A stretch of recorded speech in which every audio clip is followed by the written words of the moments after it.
ঢাকার মোহাম্মদপুরে তানিম নামের একটা ছেলে থাকে। বয়স 12 বছর।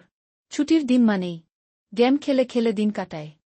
একদিন হঠাৎ তানিমের মা বললেন, তানিম, ছাদে ওঠো তো বাবা, বৃষ্টির পর টবগুলায় পানি জমে আছে কিনা একবার দেখো। তানিম ছাদে গেল।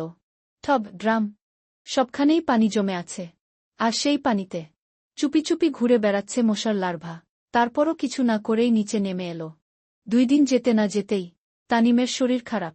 মা তো একদম ভয় পেয়ে গেলেন। তিনি ছুটে এসে বললেন, চলো এখনই হাসপাতালে যাই। হাসপাতালে ডাক্তার বললেন, ডেঙ্গু পজিটিভ, ভালোভাবে কেয়ার নিতে হবে। তানিম হাসপাতালের খাটে শুয়ে আছে, আর মা পাশে চুপচাপ। তানিম মনে মনে ভাবল, আমি কল্পনাও করি নাই এত ছোট একটা মশা এত ভয়ঙ্কর হইতে পারে। দিন কয়েক পর ধীরে ধীরে সুস্থ হয়ে উঠল তানিম। আর সুস্থ হয়েই ছাদে উঠল, সব পানি ফেলে দিল, সব জায়গা চকচকে করে ফেলল। পাশের বাসার ছোট্ট মেয়ে এসে জিজ্ঞেস করল, ভাইয়া, তুমি ছাদে এসব করো কেন? তানিম হেসে বলল, আমি এখন ডেঙ্গু পুলিশ, মশার ঘাঁটি দেখলেই অ্যাকশনে নামি। শিক্ষা, আপনিও হয়ে উঠুন আপনার এলাকার ডেঙ্গু পুলিশ।